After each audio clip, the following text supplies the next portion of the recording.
Hey, Candace here. I can't believe it. This is episode 50. I've been doing this for almost a year, and this is such a milestone episode. And I just wanted to say thank you guys.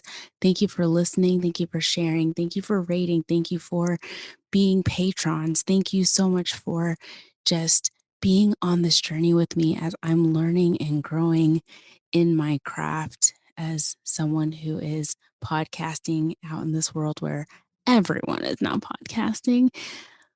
But this has been so exciting, and this has been fueled by you guys. You guys are the heartbeat of every episode, and all of what you've shared with me, the lessons you've learned, the questions you've asked have really stretched me and even my guests to make sure that what we bring to you guys is worth listening to. And it's also something you can continue to learn from. And so I just wanted to say thank you. And I hope you enjoy my 50th episode. You're listening to First Fossil.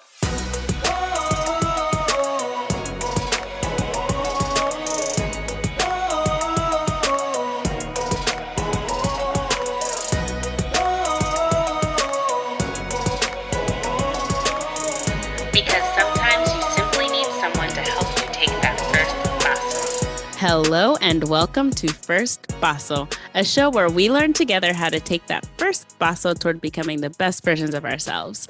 My name is Candace Olushala, and today's special guest is a financial freedom and business woman who helps families become financially free.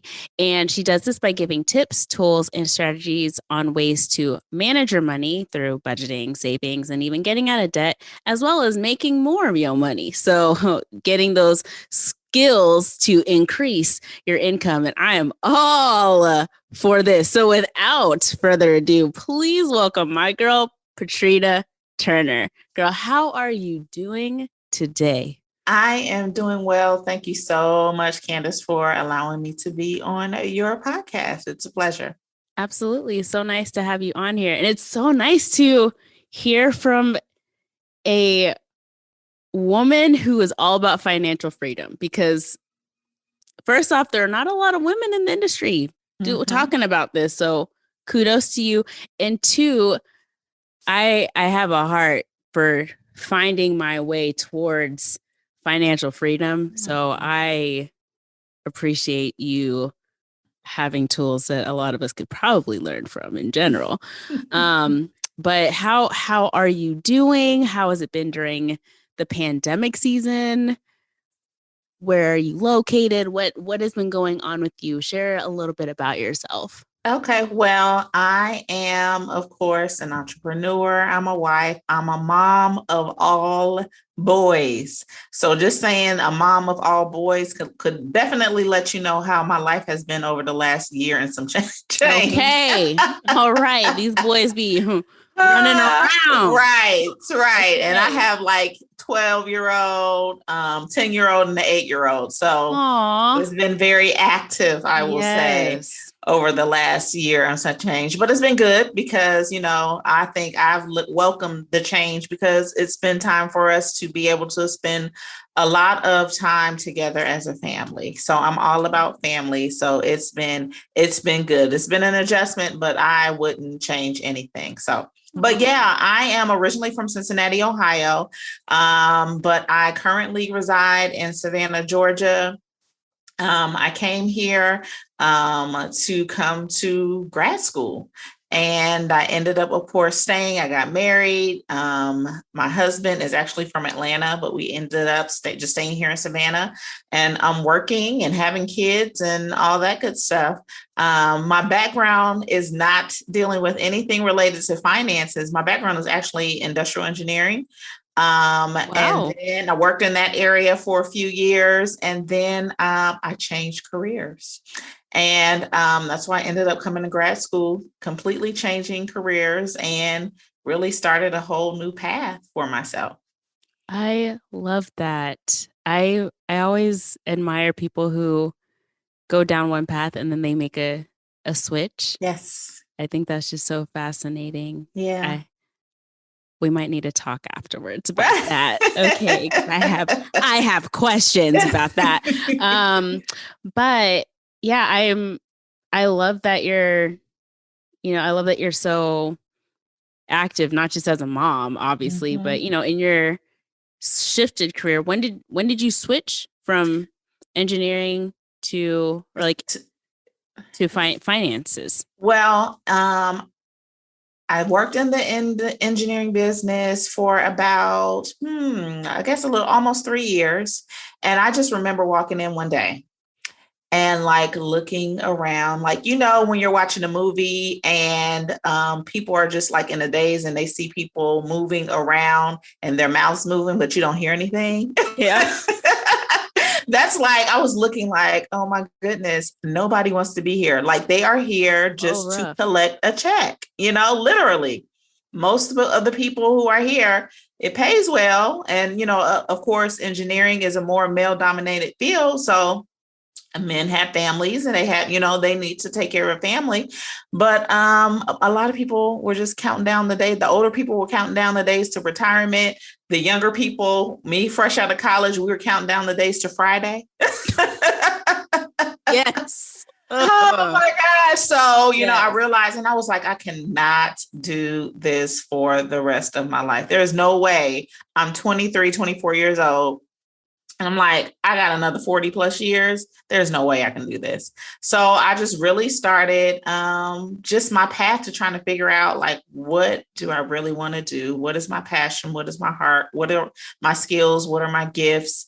All those good things. And I started writing it down, asking my family, parents, siblings, friends. And then I read a book by Miles Monroe talking about the pursuit of purpose and the purpose of your vision.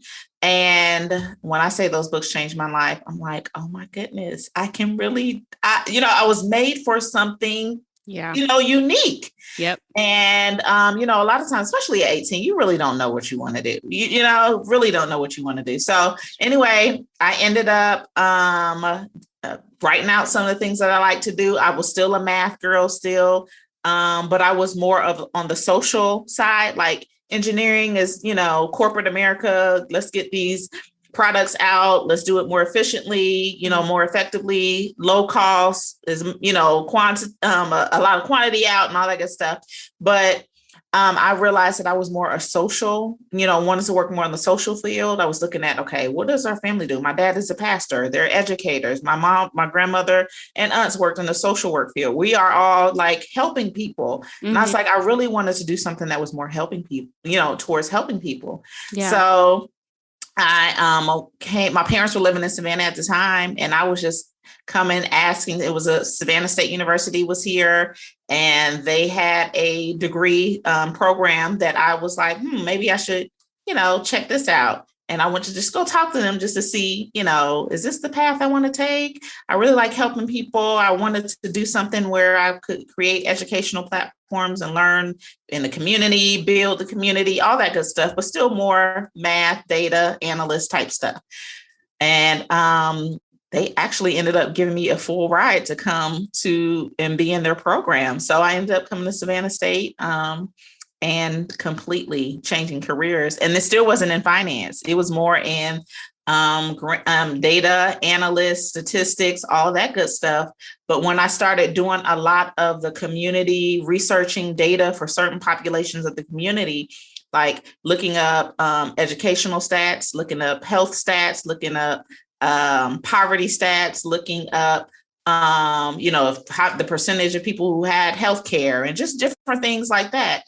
Everything related to money and the lack thereof, Yep. So I just really was like, okay, we need to start getting I was married, at the time, we need to start getting our finances together. And then the bottom just kind of fell out. We had already had 2 kids. I was working as a contractor, and my contract ended sooner rather than later. So we weren't prepared financially. We didn't have enough saved. We weren't prepared to live off of one income with 4 people at the time in our family. So that's when I was like, my husband and I had to come to Jesus meeting, and we're like, we got to get our finances together. So that's kind of how the path came along, and I started blogging about our finances and how we were trying to pay off debt, reading everything I could, listening to podcasts, just doing everything. And we ended up paying off like $40,000 in like 2 years, still on our, journey. But everybody was like, what did you do? How did you do that? And that's how it ended up turning into a business.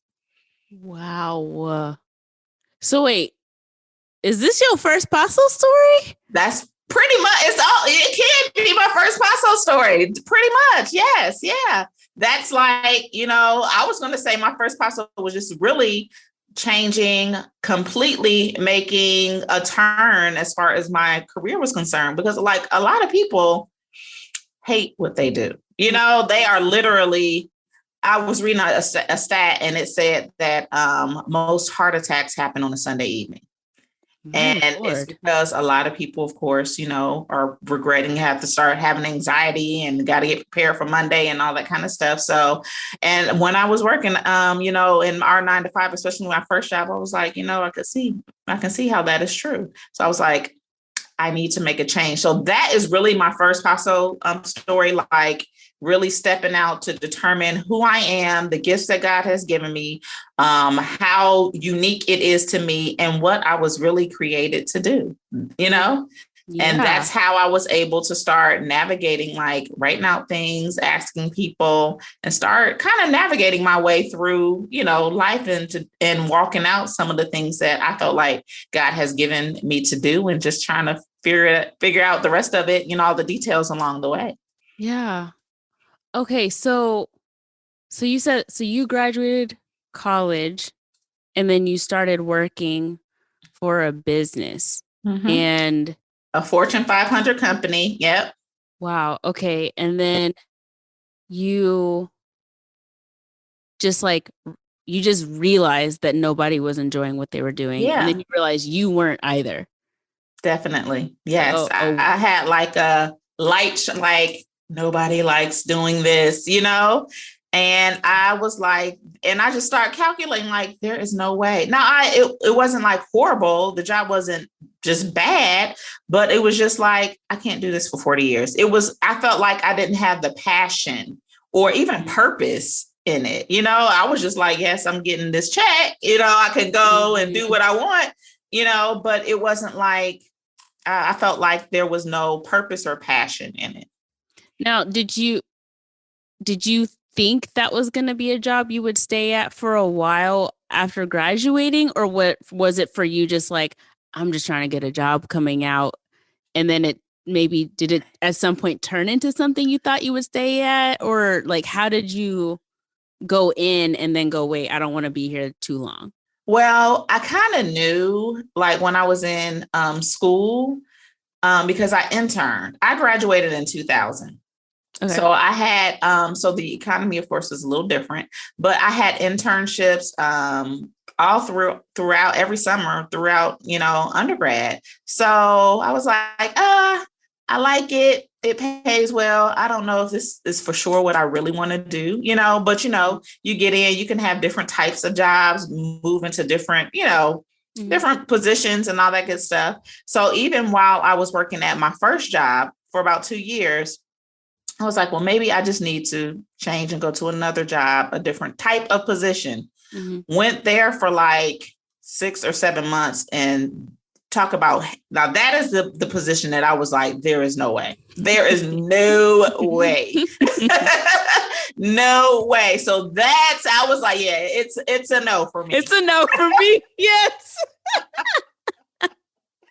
No. So that's when I would like, while I was there, I was just like, that's when I really started getting into reading, and like, that's when I picked up the Miles Monroe book, and I would just be, like really like, God help me. I don't know what to do, So, an opportunity, I started really, I'm like one that God will definitely show you what you need and bring even people in your life. Like I said, when I went to go visit the university and I was just talking to them, they were like, oh yeah, here's a person you can meet and actually we have a fellowship that you might be interested in, So that's how I really like had my took my first steps to really, changing and doing what I felt like God was calling me to do. Wow. And okay, so when you took that first step to leave this company, did you leave before the opportunity to go study at Savannah University? Did you have an interim period where you weren't doing anything? No, I'm like, okay, so I'm very like, I need to have structure. I think that's the, like, so I'm like, I'm not going to quit a job and then not know what to do afterwards. I'm like, I have to know what the next step is for me. And that sometimes can get me in trouble when it comes to faith. Because I'm like, okay, God, tell me that next step. I need to know the next step, Right. But no, I really, like I really tried to do my homework, really tried to do my research, was really trying to pray and like, okay, God, what is my next step? And when they offered me the opportunity, and I had applied to like 3 different schools, and I was like, God, whoever gives me the most money, that's the school I'm going to go to. And it ended up being them. So I was like, okay, thank you, Lord. So when I got that offer, and they said that I was going to be able to come, I submitted my information and told them I was out in 2 weeks, and I came here. I took like other classes before my actual graduate classes started. And when I say like all the pressure and even like a little bit of anxiety and the things, confusion, all that went away, especially when I started really getting into my classes and all that. I'm like, this is it. This is what I was supposed to do, So yeah. But you know what? I will say that making that decision was not an easy decision to make.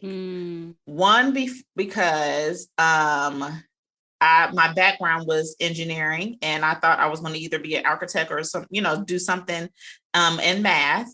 And being able to like even go through high school and college, and people and my parents are proud, like we have a daughter that's an engineer, like our daughter is doing great, so it was really hard for me to make that decision, because 1, I didn't want to let my parents down, and then 2, it was kind of a little bit of pride in it too, because I'm like, I enjoyed the fact of saying that I am an engineer, like it was like I am, and now, I'm the one that's taking the leap to change it to something that's totally different, which in my mind was not as prestigious as that title. And it definitely didn't pay as much as those engineering type roles. So I was like, which one is more important to me? Like all the, the title and the income and all that kind of stuff, or really me walking in the purpose and my passion and the things that God has called me to. So I really had to it was like I was always going through in my mind, like, God, is this what I am supposed to do? Like, I need to be sure, so it was a difficult decision to make. But when I made it, I was like, thank you, Lord. Wow.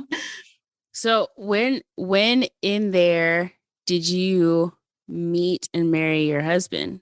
So I was dating my husband.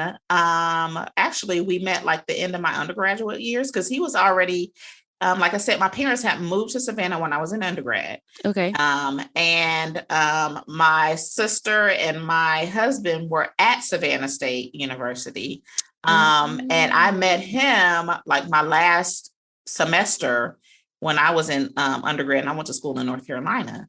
So I met him. And then when I went to Savannah State and asked about all that, and they were like, we'll give you a full scholarship, I didn't want to move to Savannah at all. I was like, I don't want to come here, but I prayed and was like, whoever gives me the most money, that's where I'll go. And they were the only school that gave me any money. So I was like, okay, God. That's such a God thing. That is so good. It's like, I don't want to go there. Right. I don't want to be near there. I don't want to go. Right. But I need you to answer this prayer. Right. Bam. And you're right. Okay, that's fine. Right. That's yeah. fine. So I didn't really like Savannah. And I was like, but my parents were here. My siblings were here. And of course my boyfriend at the time was here. So I was like, I was fine to visit. I just didn't want to live here. And of course, now 17 years later, I'm still here. I cannot. That is fantastic. But yeah, so I ended up being here because we did like a long distance relationship while I was, working and all that good stuff, and moved here in about 6 months after I finished my graduate school, my courses and everything. When I graduated, we ended up getting married. Okay. Because I was trying to process how you had that conversation of switching careers with him and your parents.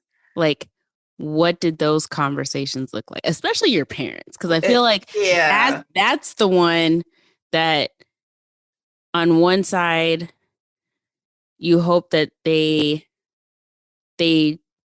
trust you enough to know that you're not trying to do anything just willy-nilly. I'm not just up and quitting my job. I'm not just like leaving to go find myself somewhere. Right. Like, I just know that I'm not fulfilled here, and I'm just trying to figure out where that fulfillment is. And I'm trusting God and where he's leading me. And you would want your parents to trust you in that. But you also know, like you said, like the pride that your parents have in what you do as their child, and being able to say, my daughter's an engineer. Right. She's doing these things. But then also relaying that to your boyfriend who, like, you end up marrying, like what that process looks like. So when did you choose to let your parents know, and how did you have that conversation with them?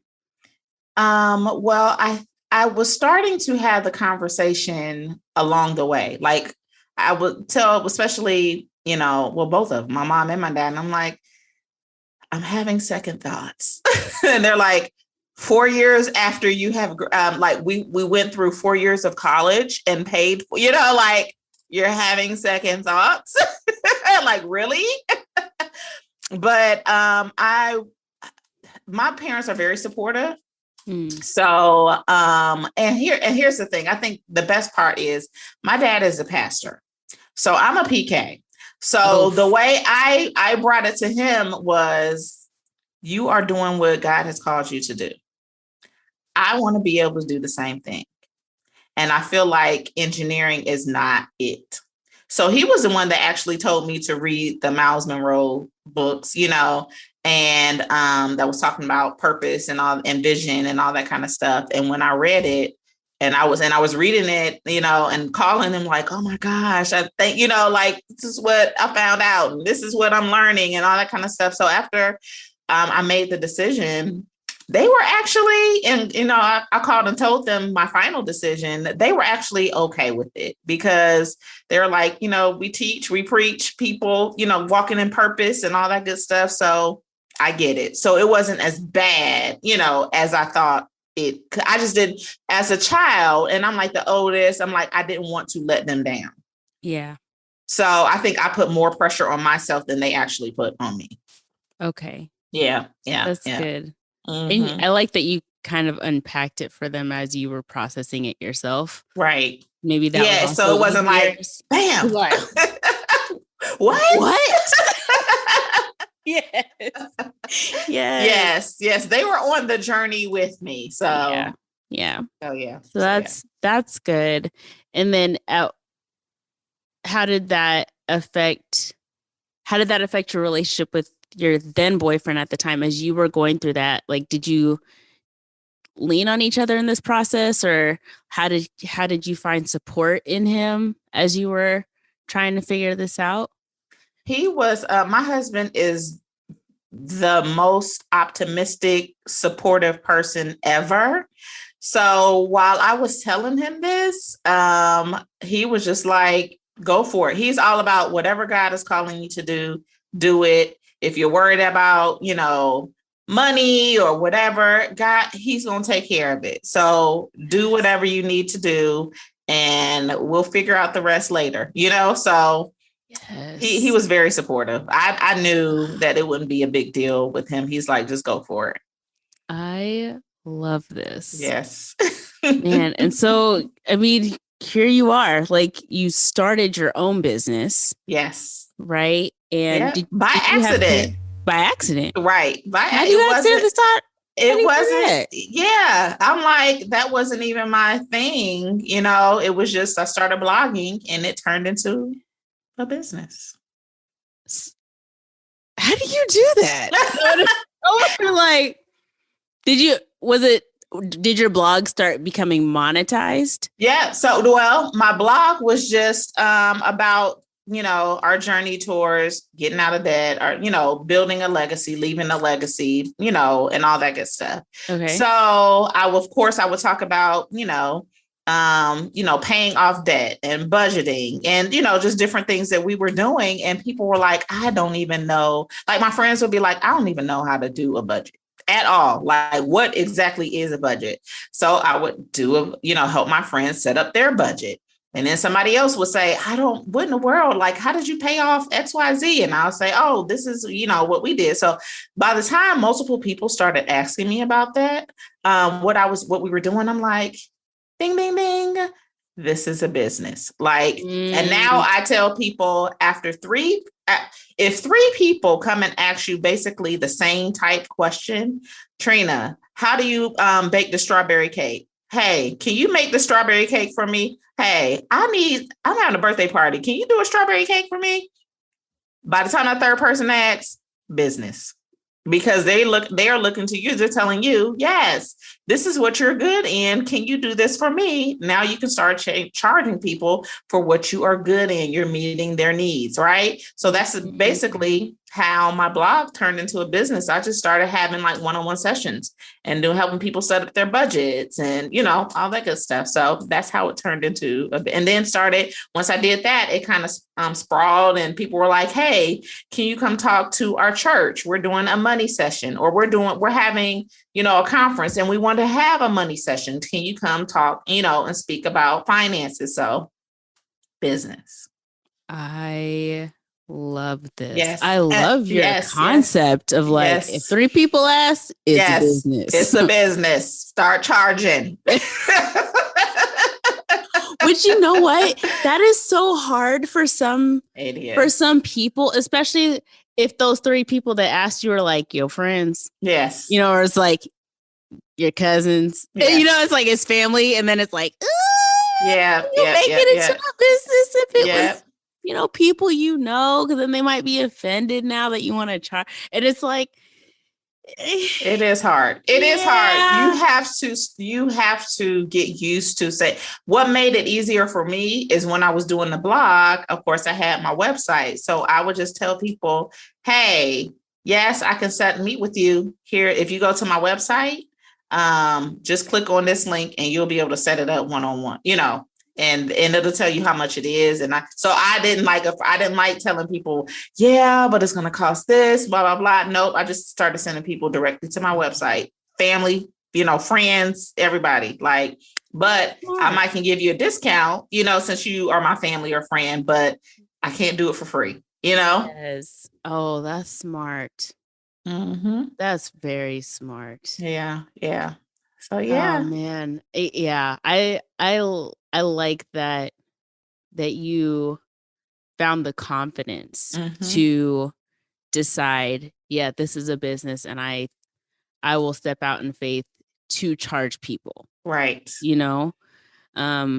Especially if it's a gift that you've had or you figured it out and you have been doing it for free. Like, because that's just who you are. Like, you have friends who are like, oh, I always bake cakes for people. I've been doing that since I was in high school. Like, I'm just the person people go to. And then you get older and you start charging and they're like, I've been coming to you for 15 years and now you want me to buy a whole cake from you.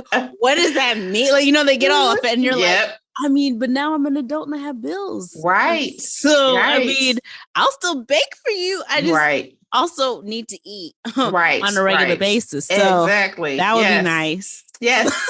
I don't love you any less. Right. I need to survive. Yes. Yeah. So, Can you pay just a little bit? Right, just something. Yeah, something. Right. Help me out here. Yeah. So I think that transition to servicing people, because it usually does start from people that know you, unless you do something like a blog or something where random people kind of come across your content. But if it's not, it's usually people that you know, right, been around you. Right. It is harder. It is hard. Step into that confidently without feeling like you're offending a group of people now. Yep. So how has this transition changed how you see working, even? Like it, I mean, when I say when we became, my husband and I got on one accord when it came to our finances, and we started to educate ourselves about money.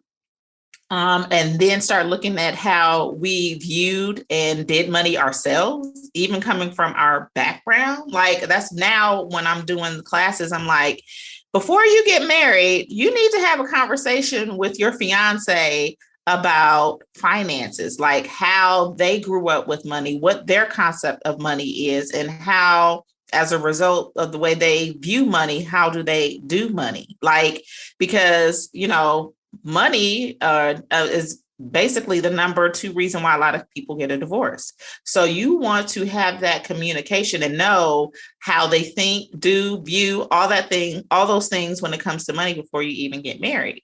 So, of course, we didn't have all that. We did that afterwards, but we were able to, have the conversations and start looking at, okay, what are we doing? Because contrary to popular demand or popular opinion, I am the spendaholic in our family. This is why I need a budget. Hey. And normally you marry your opposite, You're right. So my husband is more the one, but I was like, okay, I need to get my financial life together. And that's why I started educating myself on money and personal finances and why I love to spend money and all that good stuff. And then started to change the habits because, we have 3 boys. So I didn't want them to have the same bad money habits that we had. And I wanted to start educating them at an early age, not like making them read Rich Dad, Poor Dad at 5 years old, but really. Oh my gosh. I can't even. What is an asset? Right. No, like 3 seconds. What is a liability? No. What is the rat race? Go. Like, oh my word. That is hilarious.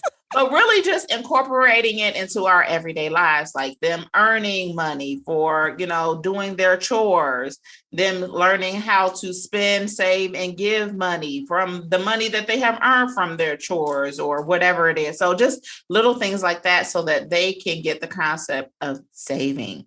So that they can get the concept of giving. And that was one thing my parents did do a great job. We were givers. I mean, being a PK, it's like somebody gave us $2 at church. My mom was like, 20%, 10% goes to the Lord. So that's 20 cents, So we learned math because of that. Yes. But so we really wanted to change the way we, looked at finances and did finances because we didn't want our kids to go through the same or make the same bad money mistakes that we made. I love that. Just live out how you do finances. This right. is great. Yes. Yes. So then out of all that, I mean, that journey was, how long of a journey you would say that was? That was all throughout your 20s? That was pretty much. I think I quit when I was 25. Okay. So I quit when I was 25. Ended up going to school and, started my whole new career and started, I really didn't start the blogging, the business and all that good stuff until about 2016, 2015, 2016 is when we really were like, we got to get our finances together. And that's when I started blogging and starting the business. And I will also say, like, when a lot of times that the reason why I started doing this was because of, our contract ended. It was a disaster. We didn't have anything saved. We didn't do we didn't do what we needed to do on our ends to have money saved and all that good stuff. And I thought like, Lord, this is going to take me out of here. Like, how in the world are we going to be able to pay, for XYZ, be able to, our kids were still in diapers.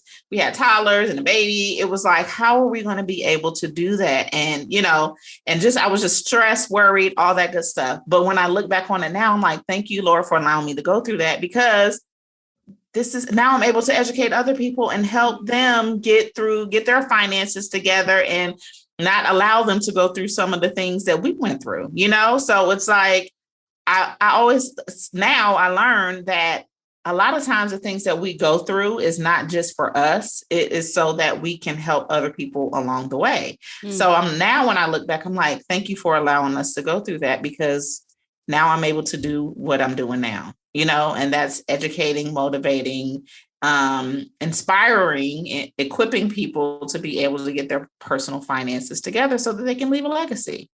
I love that. I absolutely love that. So, based on your journey, what would you say to people who are maybe trying to transition? Like, they've had their, oh my goodness, no one likes where they are, and I'm one of those people moments. Like, what do you say to that person, or what do you say to someone who realizes that it's not just a job change, it's a career change that I'm making? What advice would you give to those people for them to maybe take that step and not feel so scared in those realizations?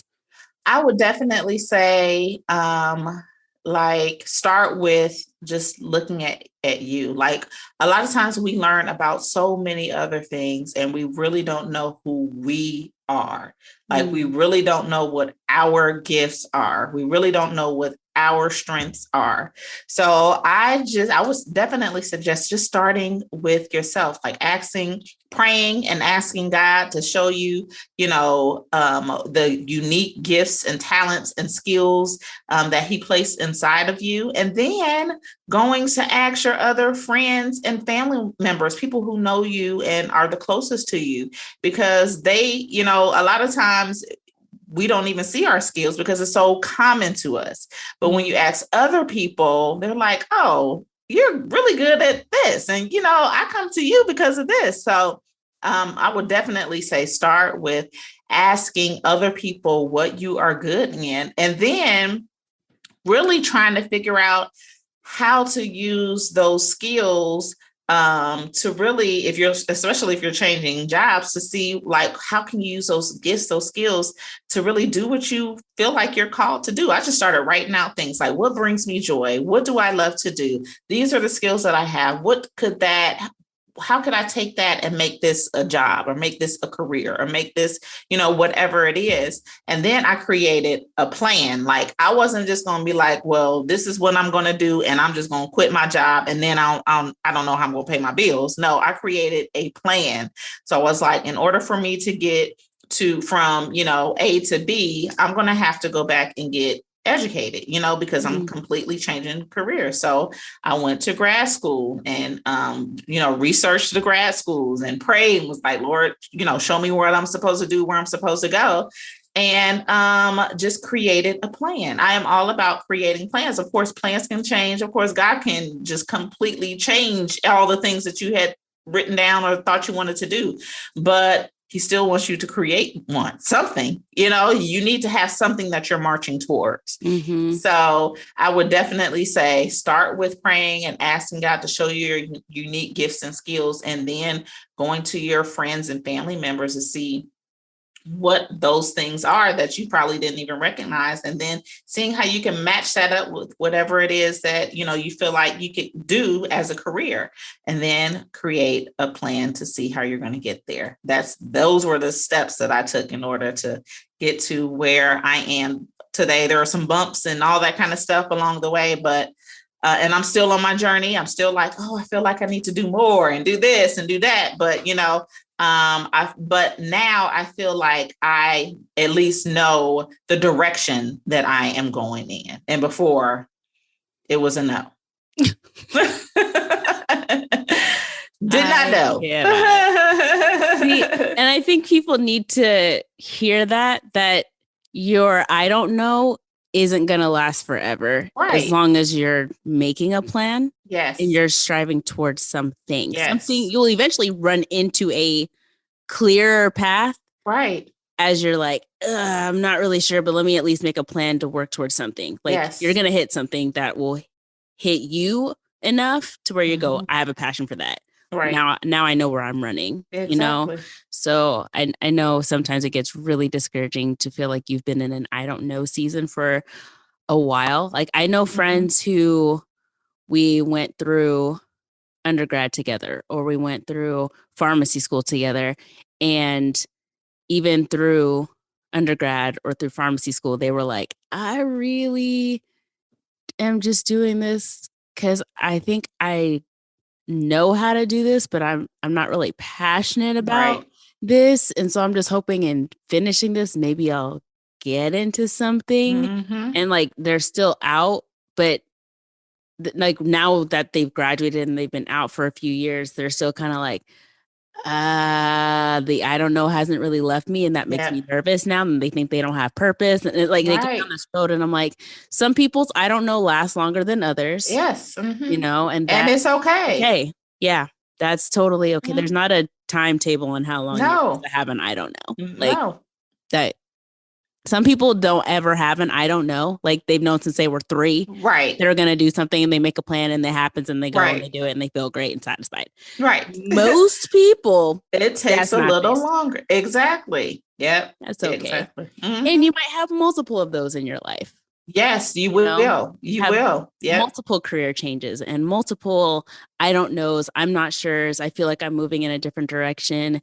This is not for me anymore. It used to be, and it totally fulfilled me in this stage of my life. It no longer does. But that doesn't mean that what you were doing before was wrong. Right. It led you to where you are now and where you're supposed to be. Exactly. So I think there's just so many ways to get to a variety of places that you might be led to, and to not feel like every time that happens, even if it happens once, that something's wrong. Yes. With you, you know, or that you totally messed up in picking that major, you know, there's people who do whole majors and the skills that they at least learned help them in something totally different from what they studied. And they're like, if someone had told me that I was going to study teaching and now I'm like I don't know, a musician or something. And like how I learned how to educate here is helping me learn how to work with people and teach them how to do certain things. And it's like, who would have thought that random skill in that one class would have helped me do a totally different career? So you just never know. It's all related. It's all related. Nothing. I mean, everything. I would not change anything. Like, you know, well, maybe the student loan debt, but outside of that part, you know, but no, I think all of the things that even me having that background has led me to helped me. And not just, especially in the finance part of it, because just something as simple as learning Excel and learning how to navigate and do things in Excel. Like I learned that when I was in undergrad, you know, so I'm like, and I'm using that now. So I'm like, I think nothing is wasted. I'm like, I think TD Jakes always says nothing is wasted. Everything is all interrelated and it works. At the end, all things work for your good. So yes. I try not to live with regrets. You know, I just try to figure out what my next steps are and just keep it moving. And if I have to slightly turn or, you know, do whatever, that's fine. I just want to make sure that I am doing what I am called to do. Like I want to end my life with no regrets. Like when I get to heaven, I want God to be able to say, well done, thou good and faithful servant. All the things that I put inside of you, you used it. You used it. You left nothing on the table. So whether that is being, me being a wife, whether that's me being a mom, whether that's me with the businesses and helping educate people, whether it's in finances or changing careers or determining what their purpose is, whatever it is, my goal is to be able to maximize and use all my gifts so that I can help the next person. I love that, Patrina. Thank you so much for sharing your first Basso experience. I think it's relatable. And I know, we're in the middle of graduation season. Yes. So I know a lot of graduates will really appreciate this podcast episode, just hearing that from someone who's gone through all the schooling, and that might not be where I end up staying. And that is totally okay. So all of you graduates out there, first off, congratulations. Yes, congrats. Your degree. And second off, if for some reason at any point in the future you just so happen to switch, your degree was not in vain. Yeah. So don't feel bad if that ended up happening. But enjoy life after graduation. And if you need some finance help after graduation with those loans, you might want to hit up our girl over here. Okay.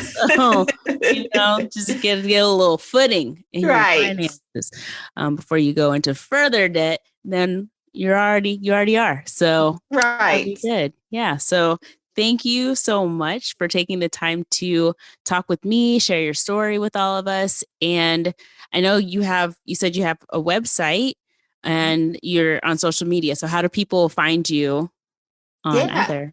So my website is Patrina with an E, patrinaturner.com. And you can always, of course, find me. My favorite social media place to hang out is on Instagram. So if you go to Patrina D. Turner, you'll find me there. All right, guys, find her on patrinaturner.com and at Patrina D. Turner on Instagram. So sounds good. Girl, I might be hitting you up. Okay. I'm going to be honest right now. Lord knows. It's a struggle. You're in grad school, so I get it. We're trying to figure it out over here. So we might have a conversation. Okay. So thank you guys so much for listening to today's episode. If there are any topics that you want me to cover in the future or any situations that you're going through that you want me to talk about, please share those with me. Either hit me up in the DMs on my socials, or you can tag me at First Basso in something. You can also text me. My number is 859-800-3396. And I will absolutely respond to you if you text me, or if you relate to anything that Patrina has shared, or if you even have further questions for her or for me about this episode, please feel free to reach out to me and or her. We would love to talk with you guys and hear more about your story and how we can help in any way, or just share conversation with you on the journey that you're on and encourage you more. So thank you guys so much for that. And also, if you've been supporting me, I can't thank you enough for all the support that's been going on. It's been about a year since I started podcasting, and it's just so cool with so many people that have been on this journey with me. So I just want to thank you guys so much.